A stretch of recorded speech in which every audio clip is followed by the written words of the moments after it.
Good morning all of you. देखिए आज हम पीएच के बारे में जानेंगे, पीएच स्केल के बारे में जानेंगे।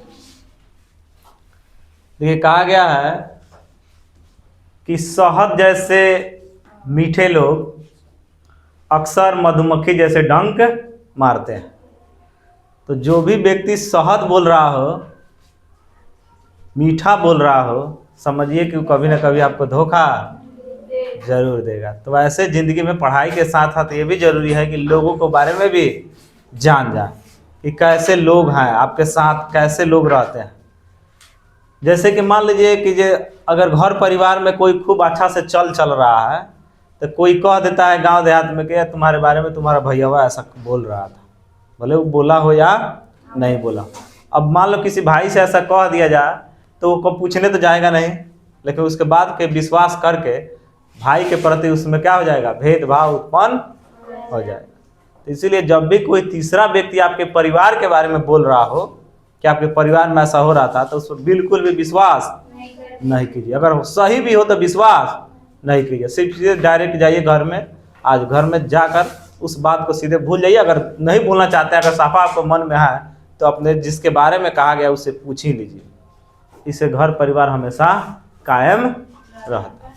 तो आइए इसी के साथ हम चलते हैं पीएच के बारे में। पीएच जो है, पीएच का बारे में सबसे पहले चूंकि देखिए अम्ल और लवण, भस, ये सब इतने खतरनाक भी होते हैं कभी कभी कि सभी को टेस्ट नहीं किया जा सकता।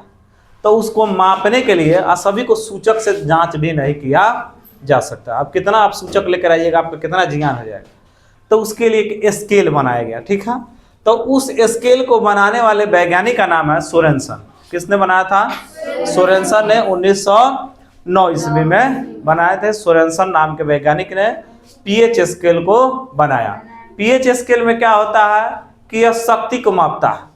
किसको मापता है? शक्ति को। अम्ल भस्म के शक्ति को मापता है कि कितना कौन शक्ति वाला है। जिसमें पीएच स्केल में 0 से लेकर 14 तक की संख्याएं अंकित रहती है। कितना अंकित रहती है? 0 से 14 तक की संख्याएं अंकित रहती है। जिसमें 0 से 6 तक की संख्याएं अम्लीयता को दर्शाता है और 8 से लेकर 14 तक की संख्याएं क्षारीय को दर्शाता है। और बीच में जो 7 आता है वो किसी को नहीं दर्शाता है, वह उदासीन होता है। ना वो अम्ल है और ना ही क्षार, वह उदासीन होता है। या हो सकता है कि लवण, वो 7 वाला वो इंडिकेट करता है। तो यहाँ से हम जानते हैं कि तो यह निकाला हाइड्रोजन आयन पर ही काम करता है। किस पर काम करता है? हाइड्रोजन आयन पर ही। पीएच स्केल किस पर काम करता है? हाइड्रोजन आयन पर काम करता है कि उसमें कितने हाइड्रोजन की मात्राएं है। ज्यादा मात्राएं है तो अम्लीय होगा, कम मात्रा है तो क्षारीय होगा। अब आइए पीएच स्केल किसने दिया था? तो 1909 ईस्वी में सोरेनसन नाम के वैज्ञानिक ने दिया था। ये कई बार एग्जाम में पूछा जा चुका क्वेश्चन है कि कौन से वैज्ञानिक है जिन्होंने पीएच स्केल को बनाया। तो किसने बनाया था? सोरेनसन नाम के वैज्ञानिक ने पीएच स्केल को बनाया था। अब कब बनाया था? 1919। अब आइए नोट, पीएच में पी का अर्थ है पोटेंज। पी का अर्थ क्या है? पोटेंज। पी का अर्थ क्या है? पोटेंज। और पोटेंज का हिंदी में मतलब होता है शक्ति, इंग्लिश में मतलब होता है पावर। मतलब यह शक्ति को निरूपित करता है। किसको? शक्ति को। अम्ल और भस्म के शक्ति को निरूपित करता है। किसका पावर दिखाता है? हाइड्रोजन का पावर दिखाता है कि इसमें कितना हाइड्रोजन का पावर है। तो इसीलिए पी में, पी से मतलब पोटेंज, एच से मतलब हाइड्रोजन आयन, एच से मतलब हाइड्रोजन आयन, मतलब हाइड्रोजन आयन की शक्ति को निरूपित करता है। इसीलिए इसको पीएच स्केल के नाम से जाना जाता है। अब देखिए पीएच स्केल में क्या होता है कि 0 से लेकर कितने तक संख्या होती है? 14 तक संख्याएं होती है। कितनी तक संख्या होती है? 14 तक संख्या होती है। जिसमें 0 से लेकर 6 तक ये किसको दर्शाता है? अम्लीयता को। और 8 से लेकर 14 तक की संख्या किसको दर्शाता है? क्षारीय को। अब समझिए, अगर एग्जाम में क्वेश्चन यहाँ से बहुत बार क्वेश्चन पूछा जाए, मतलब इस साल भी हर एक एग्जाम में 1-2 क्वेश्चन यहाँ से रहते हैं, इस साल भी रहेगा ही रहेगा। अब फिर भी बच्चे गलत करके आ जाते हैं, इतना आसान है फिर भी गलत करके आ जाते हैं। देखिए क्या गलत करते हैं। जैसे देखिए अब एग्जाम में पूछ देगा कि दे देगा कि मान लीजिए कि कौन इसमें से अम्लीय है और कौन क्षारीय है, तो अंक दे देता, लिख देगा क्वेश्चन। यहाँ पर हम दिए भी हैं, आ रहे हैं यहाँ पर तो बताएंगे। तो समझिए पहले क्या है, अम्लीयता इधर बढ़ती है, मतलब 1 वाला ज्यादा अम्लीय होगा, 6 वाला कम होगा।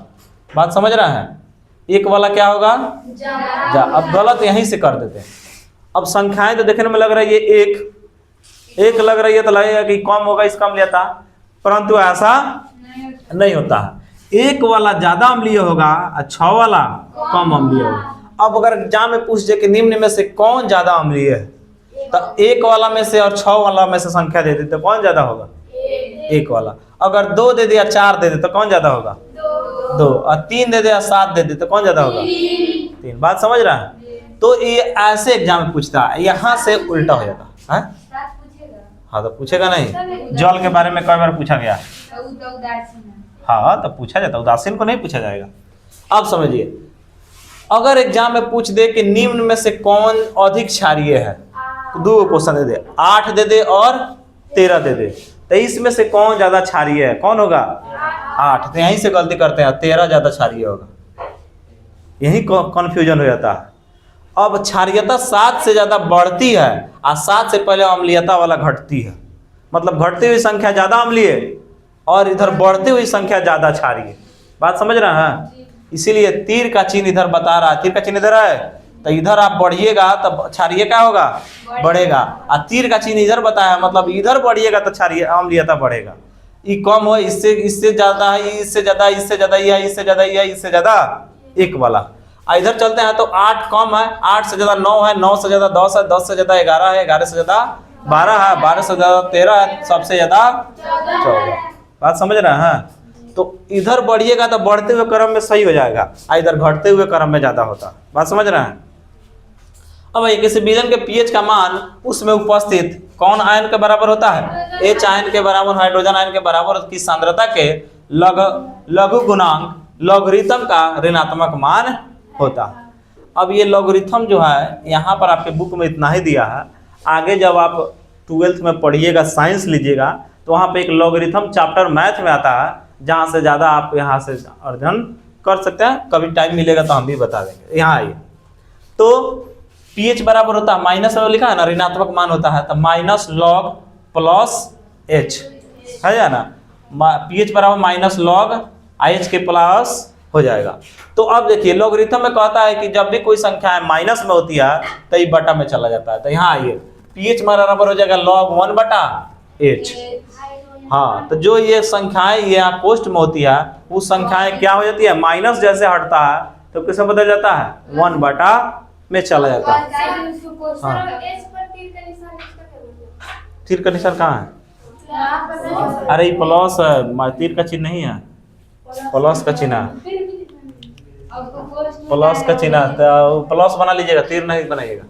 अब देखिए, तो pH बराबर, अब यहाँ से भी एक फॉर्मूला निकला था, इसको याद रखिएगा। pH बराबर होता है log 1 by H plus, pH बराबर होता है log 1 बाई H प्लस। अब देखिए, तो H प्लस क्या होता है, H प्लस जो होता है सांद्रता को दर्शाता है। जैसे शुद्ध जल में H प्लस की मात्रा कितना होती है, 1 गुना 10 के पावर माइनस 7, 1 गुना 10 के पावर माइनस 7 होती है इसके जल में का, शुद्ध जल का में H प्लस का मात्रा। अतः जल का pH माना हो रहा, तो इसका फॉर्मूला pH बराबर होता है माइनस लॉग H प्लस होता है ना। यहाँ से ये वाला लिखो, अच्छा है इसको बदले ये भी लिखो, दोनों एक ही चीज है। अब आइए, माइनस लॉग 10 के पावर कितना, माइनस 7। तो माइनस यहाँ का माइनस, जब दोनों माइनस में होती है तो संख्या कैंसिल हो जाती है और लॉग भी कैंसिल हो जाता है, सीधे जो संख्या माइनस में रहती है वो संख्या लॉगरिथम में आ जाती है। इतना आप लोग याद रखिएगा, ठीक है, कि लॉगरिथम में जब लॉग के पावर कुछ होता है, जैसे कि एक फॉर्मूला आता है log 10 to the power minus K is equal to K, ठीक है, इसका फॉर्मूला होता। तो minus log K to the power minus K, तो इज इक्वल टू कितना होता है, के होता है। जब ये पूरा कैलकुलेशन करके आता है तो केवल कितना आएगा, के आएगा। तो देखिए माइनस यहाँ था, माइनस यहाँ तक कैंसिल हो जाएगा, बचेगा कितना, 7। और तो सब कैंसिल हो जाता है, यहीं देखो ना, सब कैंसिल हो जाता है इस फॉर्मूला में, सब खत्म हो जाता है। तो शुद्ध जल का पीएच मान कितना होता है? 7 होता है। अब यहाँ से एक क्वेश्चन पूछा गया है, क्वेश्चन आपके एग्जाम में कि निम्न में शुद्ध जल का पीएच मान कितना होगा। तब याद रखिएगा शुद्ध जल का पीएच मान कितना होता है और उदासीन विलयन का पीएच मान 7। अब ऐसे भी क्वेश्चन पूछा गया है कि उदासीन विलयन का पीएच मान 7। जहां उदासीन लगे समझिए उसका क्या होगा? साफ एक एक आंसर होगा 7। जहां उदासीन लगे समझिए क्या होगा? 7 होगा। चाहे वो कुछों के बारे में पूछ दे, कोई भी विलयन हो और लिख दिया उदासीन, तो उसका एक एक आंसर होगा क्या? 7। अब जैसे कुछ हम क्वेश्चन लिखे हैं, देखिए इसके निम्न में कौन अम्लीय है। अब बताइए 1, 7, 14, 8, तो इसमें कौन अम्लीय होगा? 1 वाला अम्लीय होगा। बात समझ गए ना? निम्न में कौन अम्लीय है? तो यहाँ पर हम आएंगे 7 से जितने कम होते हैं वो क्या होते हैं? अम्लीय। और 7 से ज्यादा वाले क्षारीय। और 7 एक अकेला क्या होता है? उदासीन होता है। निम्न में कौन अधिक अम्लीय है? अब यहाँ पर एक क्वेश्चन पूछ दिया, निम्न में कौन अधिक अम्लीय है? 1 होगा, 5 है, 4 है, 14 है। तो है तो चारों अम्ल है, 5 भी अम्ल है, 1 भी अम्ल है, बचा 1 14 वाला, ये क्या है? क्षार है। लेकिन हमारा क्वेश्चन पूछा है कि अम्ल के बारे में। अगर क्षार पूछता तो ये तो हो जाता, लेकिन क्वेश्चन क्या है? अम्ल के बारे में। तो ये तो छोड़ो, 7 से ज्यादा आए तो पहले खत्म हो गया। अब बचा 4, 5, 1। अब इसमें पूछ रहा है कि कौन ज्यादा अम्लीय है। तो कौन ज्यादा अम्लीय होगा? 1 वाला। कौन ज्यादा अम्लीय होगा? 1 वाला, क्योंकि संख्याएं जितनी कम होगी अम्ल में उतना ही ज्यादा अम्लीय होगा। अब आइए निम्न में कौन अधिक क्षारीय है? अब देखिए 1, 5, 8, तो ये तो अम्ल हो जाएगा, ये भी अम्ल हो जाएगा, ये क्षार है और ये भी क्या है? क्षार है। लेकिन क्वेश्चन है कि अधिक क्षारीय कौन है। अगर केवल क्षारीय पूछता है तो ये दोनों सही हो जाता, लेकिन पूछा हुआ है कौन अधिक क्षारीय है। तो अधिक क्षारीय वाला ज्यादा संख्या वाला अधिक क्षारीय होती है, तो क्या हो जाएगा? कोई दिक्कत? निम्न में कौन क्षारीय है? अब पूछा 3, 7, 8, 1, तो ये अम्ल है, ये उदासीन है, ये अम्ल है, ये अधिक अम्लीय है। अब बचा ये वो क्वेश्चन कौन? बात समझ गए? तो इस तरह ये क्वेश्चन बनेगा एग्जाम में, कोई दिक्कत नहीं ना है।